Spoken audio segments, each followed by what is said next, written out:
영광의 박수를 하나님께 드리겠습니다. 하나님 말씀 누가복음 11장 33절에서 36절입니다. 누가복음 11장 33절 말씀부터 36절 말씀입니다. 우리가 찬음성으로 합독을 하도록 하겠습니다.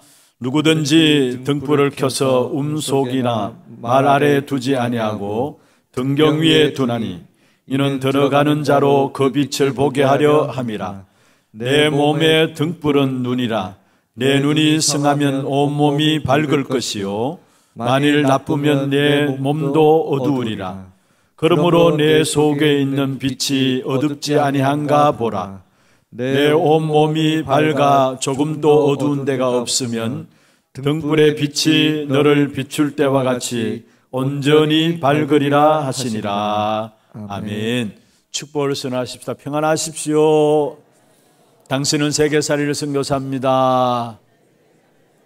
여호와께서 행하시는 일을 보십시다. 예, 감사합니다. 오늘 일부 찬양대 은혜로운 찬양 감사합니다. 정말로 우리가 이 땅에 사는 동안에 오직 예수만 따라가고 오직 예수만 드러나는 그런 축복된 삶이 되기를 주의 이름으로 축원합니다.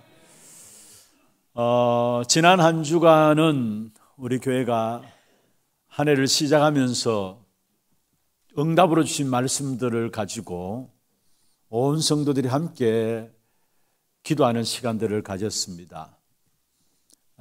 특별히 우리 오지 못하는 분들도 각각 있는 현장에서 특별 새벽 기도에 함께 참여하게 되었고요.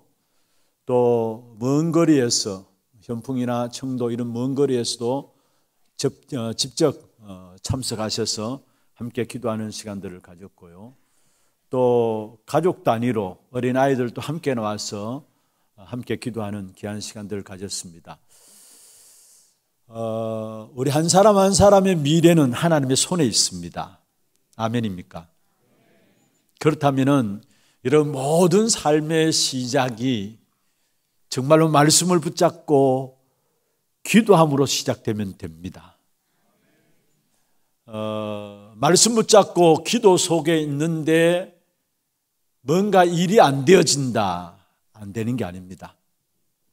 말씀 붙잡고 기도 속에 있는데 사실은 일이 안 되는 것은 안 되는 것이 아니고 되고 있는 거예요. 응답이 오고 있는 거고요. 우리가 말씀을 놓치고 있고 기도도 안 하고 있는데 뭔가 일이 잘 된다. 여러분, 일이 안 돼야 합니다. 그래야 깨닫고 빨리 제대로 또 가야 할 길을, 하나님 원하시는 길을 갈 수 있는데 일이 잘 되는 그 자체가 문제예요. 그런데 말씀 깨닫지 못하고 기도 누리지 못하는데 뭔가 일이 잘 된다. 그건 되는 것이 아니라 안 되고 있는 것입니다. 그래서 여러분 모든 삶의 기준을 매일매일의 삶, 한 주간 한 주간의 삶을 어떻게 시작하면 되느냐. 결국은 예수 따라간다는 삶이 무엇입니까? 말씀 붙잡고 기도 속에 인도받는 것이 예수 따라가는 삶입니다. 그런 말씀 다 붙잡고 기도 속에 살아가게 되면 그 삶은 반드시 예수만 드러나는 삶이기 때문에 그 삶은 하나님이 축복하시고 책임지시게 되어 있는 것입니다. 그래서 정말로 우리 특별 새벽 기도회로 마치면서 마치는 마침이 아니라 이게 우리 모든 하나교회 성도들의 일상이 되어지는 그런 축복 있기를 주의 이름으로 축원합니다. 오늘 이 아침에는 우리 안에 있는 빛입니다. 우리 안에 있는 빛입니다. 혹여나 이 자리에 지금 신앙생활의 인도를 받고 있으면서 나는 나름대로 신앙생활 하는데 왜 이렇게 어려운가? 열심히 한다고 신앙생활 한다고 하는데 왜 이렇게 힘든 일이 많고 문제들이 날마다 이렇게 일어날 수밖에 없는가? 나도 원치 않은 갈등들, 고민들, 혹여나 위기라고 생각하는 것들이 여러분 앞에 있습니까? 오늘 이 한 시간에 예배 드리는 가운데서 말씀 들으면서 그것이 해결되어지는 귀한 축복된 응답의 시간들 되기를 주의 이름으로 축원합니다. 성경에 보면은 제일 처음 나온 단어가 빛입니다. 창세기 1장 2절에 말씀하고 1장 3절에 말씀하고 있죠. 빛이 있으라 하시니 빛이 있었더라 말씀했습니다. 제일 처음에 나온 단어가 빛이라는 단어고요. 예수님께서도 예수님께서도 제자들을 보고 너희는 빛이 되라 라고 말한 것이 아니라 마태복음 5장 3절에 보면 세상에 빛이다 말씀하고 있어요. 5장 13절이죠. 세상에 빛이다 말씀하고 있습니다. 그리고 성경의 마지막에도 보면 베드로 사도가 바로 그의 귀한 빛에 들어가게 하신 자의 아름다운 덕을 선포하게 하기 위해서 너희를 부르셨다 말씀하고 있습니다. 위기를 당한 이사야 선지자가 이사야 60장 1절 보면은 일어나라 빛을 발하라 말씀하고 있고요. 그리고 바울은 에베소 5장 8절에 보면은 우리를 빛의 자녀라고 말씀하고 있습니다. 이것이 우리가 받은 축복이고요. 이 빛의 축복은 우리가 꼭 받아야 할 축복입니다. 받은 축복이고 또한 꼭 받아야 할 축복이 있다면 빛의 축복입니다. 여러분, 이 빛이 얼마나 중요한가 하면은 육신적으로도 여러분 시골길을 밤에 가로등이 없는 그 시골길을 차를 몰고 헤드라이트를 끄고 간다면은 어딘가 빠질 수밖에 없어요. 특별히 가로등 없는 시골길 너무 캄캄하고 일찍 시골 보면은 주택가에도 불들이 다 꺼지기 때문에 사실 차를 몰고 간다는 것은 쉽지 않습니다. 그만큼 빛이 중요해요. 지금 이 안에 만약에 전기 이게 차단되어진다면은 이 안도 사실은 캄캄함을 벗어날 수가 없어요. 그만큼 빛이 중요한 겁니다. 성경의 가장 중요한 단어가 구원입니다. 그 구원의 비밀이 무엇을 말하는가 하면은 우리에게 빛이 임하였음을 말씀하고 있는 것입니다. 우리의 가정에 빛이 임하면은 흑암의 역사들이 떠나갑니다. 우리의 모든 사업장에 빛이 임하게 되면은 모든 어두움은 다 도망가게 되어 있습니다. 그래서 신앙생활에 너무 중요한 것이 있다면은 바로 빛이 임하는 것입니다. 요셉은 어머니를 일찍 여했습니다. 그리고 가정 어려웠습니다. 형제들이 요셉을 늘 공격해 왔고요. 너무나 가정들이 어려웠지만은 그러나 기도하다가 요셉은 놀라운 빛을 보게 된 것입니다. 하나님이 나와 함께 계신다. 그래서 나는 세계 복음할 사람이다. 이게 하나님의 빛을 본 겁니다. 여러분, 다윗 어릴 때 예배하고 기도하다가 하나님의 놀라운 빛을 보았습니다. 그러니까 다윗은 어릴 때부터 죽음을 두려워하지 않았고요. 이미 골리앗 앞에 나갈 때 뭔가를 가지고 나갔어. 그리고 사울에게 쫓기면서도 모든 축복을 다 받은 사람이 다윗입니다. 왜냐? 다윗은 이 빛을 가지고 있었기 때문에. 아니, 쫓기면서도 모든 축복이 다 왔다니까요. 이 빛을 받았기 때문에. 다니엘은 사자굴에 들어갈 때 이미 그 이전에 굉장한 것을 보았고요. 바울도 여러분 잘 아시다시피 길을 가다가 바로 부활하신 그리스도를 만났습니다. 다시 말하면은 모든 문제가 다 끝나버린 겁니다. 길을 가다가 빛 대신 그리스도를 만나는 순간에 모든 인생의 문제가 다 끝난 것입니다. 그러니까 본인의 능력과 전혀 상관없이 세계 복음하는 빛이 생긴 것입니다. 이것이 바로 하나님의 자녀입니다. 여러분 가는 곳곳마다 여러분 때문에 빛이 임함으로 여러분 회사들이 살아나기를 바랍니다. 여러분 때문에 여러분 자녀들이 살아나기를 바라고요. 여러분 속에 있는 빛이 나타남으로 말미암아 여러분 가정의 모든 어둠이 떠나가고 살아나는 역사 있기를 주의 이름으로 축원합니다. 혹이나 이 자리에 아직까지 신앙생활을 얼마 되지 않은 분들 혹여나 이런 갈등이 있을 수 있어요. 내가 종교를 바꾼 것 때문에 내가 예수를 믿는 것 때문에 우리 가정과 가문에 안 좋은 일이 일어날 것이 아닌가 두려움 가운데 있는 분들이 있습니까?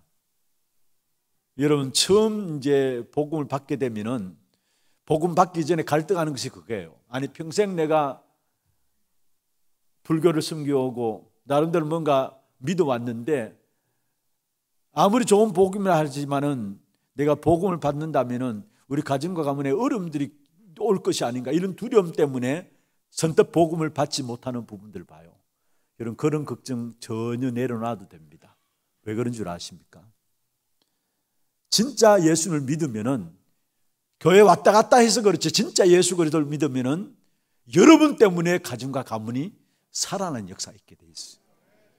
말씀하고 있죠. 너로 말미암아 천하 만민이 복을 받겠다. 너로 말미암아 열방이 복을 받게 하겠다. 빛이 임한 내 때문에 내 속에 임한 빛 때문에 나의 가정과 가문이 살아날 것을 말씀하고 있는 것입니다. 여러분 인생 속에 가장 중요한 것이 무엇입니까? 일반 사람들은 알 수도 못하는 것이고 설명할 수도 없는 것입니다. 그것은 바로 여러분 인생 속에 여호와의 빛이 임한 겁니다. 이 여호와의 빛은 그리스도의 빛입니다. 그리스도의 빛이 여러분에게 임하여 있는 것입니다.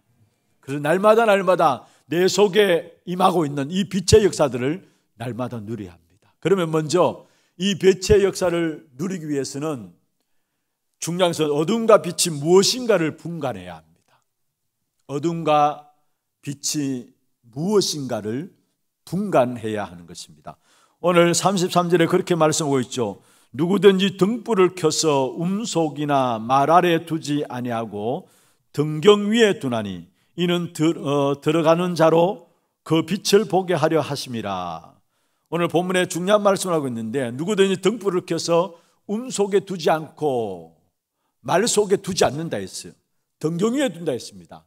왜 등경 위에 두느냐? 모든 사람이 들어가면서 볼 수 있도록.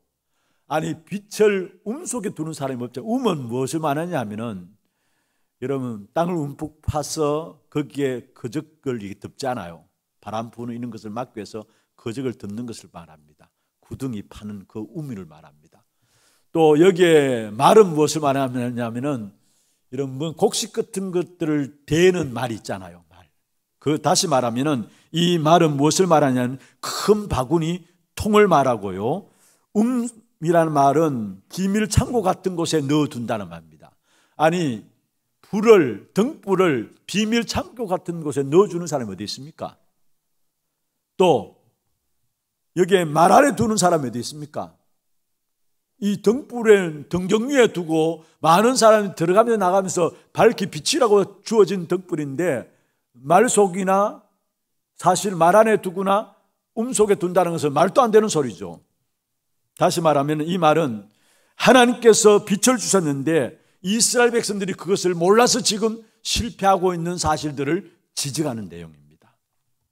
여러분 이것은 불신자들을 보고 한 말이 아니에요.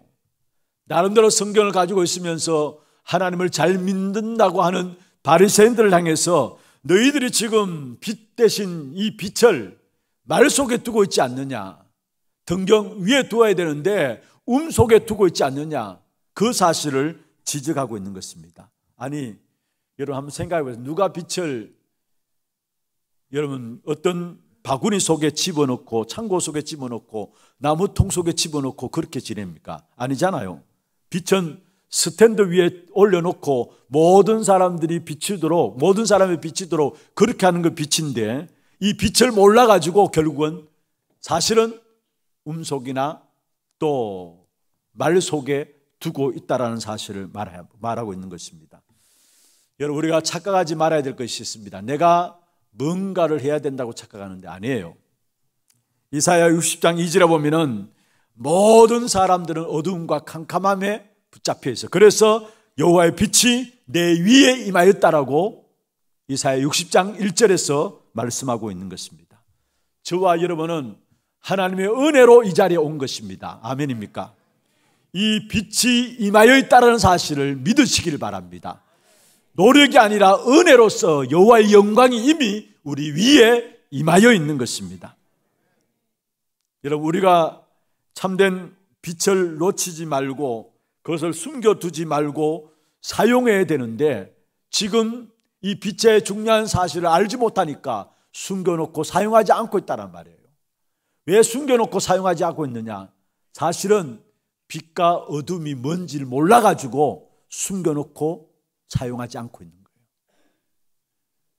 빛과 어둠만 분간하면은 바로 응답의 역사들이 우리에게 나타날 수밖에 없는 것입니다. 그러면은 어둠이 무엇입니까? 우리가 짓지 않는 죄, 그것을 가지고 원죄라 하죠. 그것을 가지고 어둠이라고 이야기합니다. 창세기 3장의 원죄와 나와 무슨 상관이 있는가? 그 사실을 우리가 알아야 합니다. 상관도 없는데 사실은 나와 나의 가정과 모든 사회를 무너뜨리고 있어요. 그래서 하나님이 우리에게 빛을 비추어 주신 것이죠. 창세기 6장에 보면 네피림 사건들 왜 왔습니까? 네피림으로 말하면 전부 망하게 됐는데, 그것은 바로 다른 것이 아니라 원죄로 말미암아 네피림이 온 것입니다. 그래서 원죄를 모르니까 시간 가면 갈수록 사람들은 더욱더 어려움을 당할 수밖에 없는 것입니다. 여러분, 이삭 대신에 수양을 준비하시고 하나님께서 여호와의 이레로 아브라함에게 축복하셨는데, 그게 왜 수양을 준비하십니까? 왜 이삭이 죽어야 합니까? 그게 바로 원죄 때문에 그렇습니다. 우리가 전혀 상관없이 오게 된 원죄 때문에 사실은 지금도 창세기 3장 사건 속에서, 지금도 창세기 6장 네피림 운동 속에서 나와 나의 가정과 가문들이, 모든 우리 후대들이 거기에 멸망받고 있는 사실을 알아야 합니다. 원죄라는 것을 모르니까 그 원인도 모르고요, 원죄라는 사실을 모르니까 잘못된 진단을 하고 나갈 수밖에 없는 것을 보게 되어지는 것입니다. 여러분, 어둠이 무엇인가를 분명히 알아야 합니다. 이 어둠은 원죄를 말하고 있는 것입니다. 우리가 지은 죄가 아닌 이 원죄를 말씀하고 있는 것입니다. 창세기 3장과 6장과 11장의 저주가 지금 그대로 우리 사회에 나타나고 있습니다. 그게 바로 원죄 때문에 그렇다라는 사실입니다. 그래서 그 속에서 빠져서 모르고 범죄하고 모르고 자꾸 살아가는데, 가면 갈수록 가정과 가문과 형제와 부모와 자식 간에도 계속해서 어려움들이 올 수밖에 없는 것입니다. 그리고 이 원죄를 모르니까 잘못된 진단을 하는데, 어려움이 오니까 내게 왜 이런 어려움이 오는가? 내가 잘못한 것도 없는데 왜 이런 문제들이 오는가? 그래서 진단한 것이 뭐냐 하면은 결국은 무당들을 찾아가요. 점쟁이들을 찾아가요. 잘못된 진단이죠. 원죄를 모르니까 원인을 모르는 것이고, 그 원인을 모르니까 잘못된 진단 속에서 사람들이 종교를 선택하고, 잘못된 진단으로 하는 것이 결국 우상숭배를 하게 되고, 잘못된 진단으로 하는 것이 예수를 믿으면서도 점쟁이를 찾아가는 사람들이 너무나 많다는 사실을 알아야 하는 것입니다. 창세기 1장 2절에 흑암과 혼돈과 공허함 속에 있는 인생에게 하나님께서 그것을 해결할 수 있는 빛이 임하여진 것입니다. 그래서 창세기 3장 원죄에 빠진 나를 위해서 거기서 빠져나오도록 답을 주셨는데, 창세기 3장 15절에 여자의 후손이 뱀의 머리를 상하게 할 것이다. 원죄에 빠진 우리 인생들을 거기서 빠져나올 수 있는 답을 주었는데 방주를 만들라 했어요. 그래서 방주 안에 들어가는 자는 다 살도록 만든 것입니다. 출애굽기 3장 18절에 보면은 희생제사의 비밀을 말씀하셨는데, 그 어떤 것으로도 애굽에서 빠져나오지 못하는 이스라엘 백성들에게 양의 피를 발랐을 때 거기서 해방되어지는 귀중한 축복을 우리에게 주신 것입니다. 이 빛의 언약을 붙잡는 순간에 모든 흑암의 역사들은 떠나가게 되는 것입니다. 여러분, 절대로 속지 마시기를 바랍니다. 우리에게 다른 것이 필요한 것이 아닙니다. 이 빛의 언약을 모르고 열심히 신앙생활 하면은 그 신앙생활 자체가 전부 다 헛된 일이라는 사실을 알아야 합니다. 좀 못하다 할지라도 오히려 빛의 언약인 예수 그리스도, 여자의 후손, 방주, 희생제사, 이 비밀을 붙잡고 그 속에 들어간다면은 여러분 모든 삶이 살아나게 되어 있는 것입니다. 분명히 말씀했습니다. 일어나라 빛을 발하라. 일어나라 빛을 발하라. 이미 그 빛이 여호와의 영광으로 내게 임하여 있다고 말씀하고 있습니다. 요한복음 1장 4절에 보면은 그 안에 생명이 있었으니 이 생명은 사람들의 빛이다 말씀하면서 9절에 보면은 참빛 곧 세상에 와서 각 사람에게 비추는 빛이 있었나니 말씀하고 있습니다. 베드로전서 2장 9절에 보면은 우리를 그 빛에 들어가게 하신 이의 아름다운 덕을 선포하게 하기 위해서 우리를 불렀다라고 말씀하고 있는 것입니다. 이 언약을 붙잡기를 바랍니다. 너희는 세상의 빛이다 말씀하고 있습니다. 어둠이 무슨 말인지 알아들으니까 빛이 무슨 말인지를 알 수 있는 것입니다. 오늘 예수님이 빛을 받아라 그리고 발견해라 하지 아니하고 왜 빛을 등경 위에 두지 않고 밑에 두는가라고 물었어요. 빛을 발견해라 또 빛을 받아라 해야 되는데 그렇게 말하지 않고 왜 빛을 등경 위에 두지 않고 밑에 두느냐 그렇게 이야기하는 사실을 보게 됩니다. 여러분 무엇 때문에 그렇게 말씀하고 있습니까? 이미 우리에게 빛 대신 그리스도가 오셨다라는 사실이에요. 그걸 알지 못하고 누리지 못하니까 깨닫지 못하니까 깨닫기만 하는데 깨닫지 못하니까 우리가 어떻게 합니까? 그것을 말 속에 두고 속에 두는 거예요. 깨닫기만 하면 되는데 여러분 저와 여러분은 그리스도 빛 대신 그리스도가 우리에게 함께 하심으로 말미암아 이미 모든 인생의 문제를 끝내시기를 주의 이름으로 축원합니다.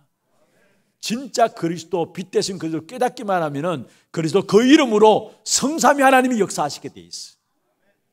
깨닫기만 하면 뭘 하는 게 아니에요. 그냥 등경 위에 두면 빛이 빛입니다. 빛을 발견하라, 빛을 찾아내라 한 것이 아니에요. 등경 위에 두면 됩니다. 그래서 이 빛을 깨닫기만 하면은 저와 여러분의 보좌의 축복이 임하게 될 줄로 믿습니다.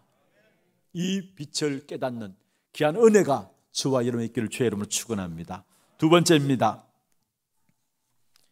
빛에 대해서 깨달을 될 뿐만 아니라 영안을 뜨라고 오늘 본문에 말씀하고 있습니다. 34절에 보면은 이렇게 말씀하고 있죠. 내 몸의 등불은 눈이라. 내 눈이 성하면 온몸이 밝을 것이요 만일 나쁘면 내 몸도 어두워리라 말씀했습니다. 여기에 내 눈이 어두우니까 온몸이 어두운 것 아니냐라고 말씀하고 있는 것입니다. 영안을 뜨라는 것입니다. 이미 빛이 와 있는데 영적인 눈을 뜨라는 거예요. 여러분 우리가 이 땅에 살아가는 동안에 육신적인 눈이 어두우면은 육신적으로 눈이 어두우면은 모든 것들이 어떤 면에 걸림돌이 되어짐을 봅니다. 또 지식적인 눈도 어두워야 되면은 좀 삶을 살아가는 데 있어서 불편함들이 많겠죠. 그러나 정말 우리에게 중요한 영적인 눈이 어두워지면은 다 가지고 가진 만큼 결국은 넘어지고 실패하는 인생이 되어져요. 영적인 눈이 어두우면. 그래서 사실은 이 땅에 살아가는 동안에 눈에 보이는 것보다 더 중요한 것이 있다면은 눈에 보이지 않는 것입니다. 그래서 우리에게 반드시 눈이 열려야 될 부분들이 있는데 그것은 바로 영적인 눈이 열려져야 되는 것입니다. 사단이 지금 무엇을 가지고 공격합니까? 제대로 눈을 떠서 영적인 눈을 떠서 우리의 현장들을 보시기를 바랍니다. 고린도후서 11장 14절에 보면 악한 사단은 강명의 천사로 우리 개인과 가정과 국가를 공격하고 있어요. 창세기 3장 5절에 보면은 네가 하나님처럼 되리라 아담 하와를 공격했어요. 네가 하나님처럼 된다라는 얼마나 좋은 말입니까? 이걸 가지고 결국 악한 사단이 하나님을 떠나게 만든 것입니다. 창세기 6장에 보면은 결국은 사회를 공격했는데 완전히 하나님께서 사람 지었으면 한탄할 정도로 네피림 시대 속에 사회가 빠져버린 바 되었어요. 그리고 창세기 11장에 성공을 위해서 달려가지만 결국은 무너지는 국가가 무너지는 이런 위기를 당한 이러한 것이 바로 사단의 전략으로 지금 또 우리 현장에 그대로 일어나고 있어요. 또 악한 사단은 예배 드리면서도 실패케 만드는 존재가 악한 사단이에요. 창세기 4장에 보면은 가인이 예배를 안 드린 게 아닙니다. 예배를 드렸습니다. 그럼에도 불구하고 결국은 실패하게 되었어요. 우리가 눈을 제대로 떠야 합니다. 이 악한 사단은 종교를 가지고 또 우상을 가지고 또 문화를 가지고 우리 인간을 속이고 있어요. 제대로 영적인 눈을 떠야 되는 것입니다. 여러분, 가장 열심을 가지고 최선을 다하면서 노력하면서 말씀대로 살려고 하는 바리새인들, 그런데 영적인 눈을 뜨지 못해가지고 결국은 실패한 사실을 우리는 보게 됩니다. 제대로 눈을 떠야 돼요. 여러분, 사실은 눈을 못 뜨니까 요한 웨슬레나 무디 이런 전도자들을 시대 결국 복음 운동하는 전도자를 막은 사실을 보게 되죠. 신앙생활 잘한다고 하는 사람들이 결국 복음을 막게 되는 결과를 가져온 것을 보게 돼요. 그리고 중세교회 완전히 교회를 망쳐놨는데 왜 그렇습니까? 영적인 눈을 못 뜨니까 중세교회는 완전히 교회로서 역할을 감당하는 것이 아니라 오히려 교회를 망치는 이런 결과를 가져온 사실들을 보게 됩니다. 그래서 우리는 바로 눈을 떠야 된다는 사실입니다. 여러분, 복음을 잘 모르고 신앙생활, 교회생활 하면은 갈수록 어려움이 오게 돼 있어요. 오늘 하나님 우리에게 빛을 비추시면은 모든 문제가 해결됩니다. 문제는 모르고 있다는 것입니다. 그래서 영적인 눈을 뜨라는 겁니다. 하나님이 우리의 사업을 축복하신다면은 우리 인간이 아무리 머리 쓰는 것보다도요, 하나님이 한번 우리의 사업을 축복하신다면은 그것이 우리의 모든 축복의, 진짜 축복의 근거가 되어지는 것입니다. 문제는 이 빛이 온 줄 모르고 그리고 눈을 못 뜨니까 결국 우리는 하나님의 자녀들은 엄청난 축복을 받았음에도 불구하고 어렵고 힘들게 살아가고 있는 것을 보게 됩니다. 그래서 중요한 것은 진짜 영안을 열어야 합니다. 영적인 눈을 떠야 합니다. 그러면 이 놀라운 빛의 역사가 우리에게 임하게 되어 있는 것입니다. 이 빛을 어떻게 체험합니까? 그리스도를 보내사 빛으로 우리에게 와 있는데요, 우리가 이 빛 말고 엉뚱한 길로 가지 말라고 영안의 눈을 열라는 겁니다. 엉뚱한 길을 가고 있으니까 그 엉뚱한 길로 가지 말라고 영적인 눈을 열라고 말씀하고 있는 것입니다. 그럼 어떻게 하면 이 빛을 우리가 누릴 수 있습니까? 믿으면 됩니다.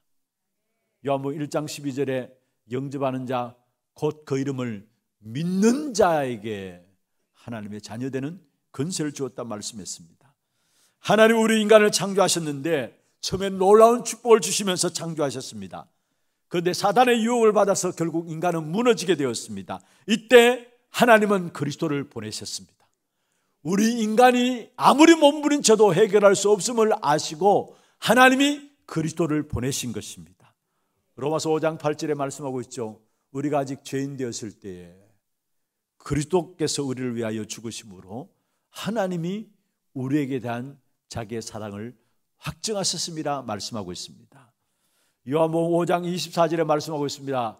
진실로 진실로 내 말을 듣고 또 나보내신 이를 믿는 자는 영생을 얻었고 심판에 이르지 아니하나니 사망에서 생명으로 옮겼느니라 말씀하고 있습니다. 로마서 10장 8절 9절에 보면 9절 10절에 보면은 네가 만일 입으로 예수를 주로 시인하며 또 하나님께서 그를 죽은 자 가운데서 살리신 것을 내 마음에 믿으면은 마음으로 믿어 의에 이르고 입으로 시인하여 구원에 이른다고 말씀하고 있는 것입니다. 그렇습니다. 참으로 내게 빛으로 오신 그리스도의 비밀이 나에게 와 있는데 내가 몰랐구나 깨닫기만 하면 됩니다. 그리고 우리는 신앙생활을 잘한다고 하지만은 늘 틀린 길로 다녔기 때문에 눈만 뜨면은 응답이 시작되게 되어 있어요. 깨닫고 눈만 뜨면 되는 것입니다. 말씀을 마무리하겠습니다. 이 놀라운 축복의 빛을 본다면은 모든 문제 해결되는 것입니다. 아니 예전에 잘못했는데요. 지난날 내가 너무 잘못한 부분들이 많은데요. 그러나 정말 내가 예수 믿는다고 해서 그 지난날 잘못했는 모든 문제들이 해결됩니까? 예, 해결됩니다.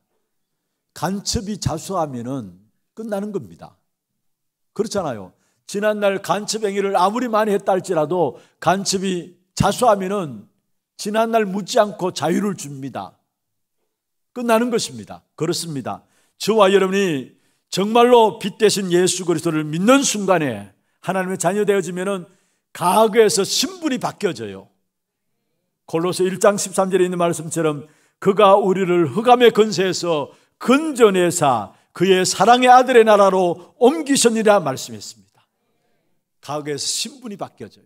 그뿐만 아닙니다. 멸망받을 짓을 하다가 빛의 자진으로 옮겨졌어요. 그래서 성경의 에베소 5장 8절에 보면은 너희가 전에는 어둠이더니 이제는 주 안에서 빛이다 말씀했습니다. 우리에게 놀라운 빛이 임하여 있는 것입니다. 이 빛이 내 가정에, 나의 모든 현장에, 나의 모든 사업장에 임하는 것을 가지고 응답이라는 것이고요. 이 빛이 내게 있는 것을 다른 사람이 보는 것을 가지고 전도라는 것이고요. 이 빛을 온 세계에 전하는 것을 가지고 선교라고 이야기를 하는 것입니다. 여러분, 아무리 어둡다 할지라도 빛이 비춰지면 금방 환해집니다. 여기에 전원 서 있을 거면 순간적으로 어두워지지만은, 그러나 아무리 캄캄하다 할지라도 전원 켜면은 빛이 들어오는 순간에 어둠은 떠나가게 되어 있는 것입니다. 우리 개인과 가정과 산업 모든 현장에 빛 대신 그리스도가 여러분 안에 계심을 알고 여러분이 빛을 나타내 보이심으로 말미암아 여러분 현장의 모든 어둠의 역사들이 여러분 때문에 떠나가는 귀한 축복된 응답이 있기를 주의 이름으로 축원합니다. 지금은 우리 인생의 모든 문제를 해결하신 우리 구주 예수 그리스도의 은혜와 하나님 아버지의 말로 닿을 수 없는 사랑하심과 성령님의 역사하심이 우리의 안에 있는 그리스도의 빛을 깨닫고 누림으로 한 시대를 살릴 전도자로 쓰임받기를 원하는 사랑하는 주의 백성들 머리 위에, 이들의 가정과 산업과 자녀손들 위에, 모든 지교회와 선교지와 온라인으로 예배되는 모든 현장과 몸된 교회 위에 지금부터 영원토록 항상 함께 있을지어다. 아멘.